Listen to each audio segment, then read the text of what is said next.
హాయస్ welcome to ETV entertainments. Chiranjeevi మరియు అనిల్ రావిపూడి కలయికలో ఒక సినిమా రాబోతుంది అని ఊహాగానాలైతే చాలా రోజులుగా వినిపిస్తున్నాయి.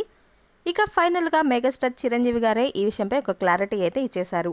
తన నెక్స్ట్ సినిమా అనిల్ రావిపూడితోనే ఉంటుందని, ఈ సమ్మర్లో షూటింగ్ కూడా ప్రారంభం కాబోతుందని డైరెక్ట్గా చిరంజీవి గారే ఒక క్లారిటీ అయితే ఇచ్చేశారు. మరి ఈ సినిమా ఏ జోనర్లో ఉండబోతుంది? పైగా దర్శకేంద్రుడు రాఘవేంద్రరావు గారు ఈ సినిమాకి ఒక టైటిల్ను సజెస్ట్ చేశారు. అదేంటి అనే విషయాలను ఇప్పుడు ఈ వీడియోలో తెలుసుకుందాం. దానికంటే ముందు మీరు కనుక మా ఛానల్ని ఫస్ట్ టైం చూసినట్లయితే సబ్స్క్రైబ్ అవ్వండి. పక్కనే ఉన్న బెల్ ఐకాన్ని టచ్ చేయండి. నేను చేసే ప్రతి వీడియో మీకు నోటిఫికేషన్ పనులు వచ్చేస్తుంది. లైక్ అండ్ షేర్ చేయడం మర్చిపోవద్దు.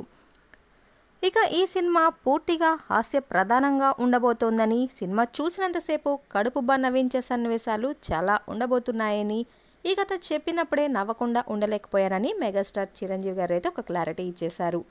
ఎప్పుడెప్పుడు ఈ సినిమాలో నటించాలా అనే ఒక యాంగ్జైటీని అయితే తన ఫ్యాన్స్లో నింపారు చిరంజీవి గారు. ఇక ఈ కాంబినేషన్లో ఏం టైటిల్ పెడతారు అనే ఆసక్తి కూడా నెలకొంది. ప్రముఖ దర్శకుడు రాఘవేంద్రరావు గారు ఓ టైటిల్ని సజెస్ట్ చేశారు.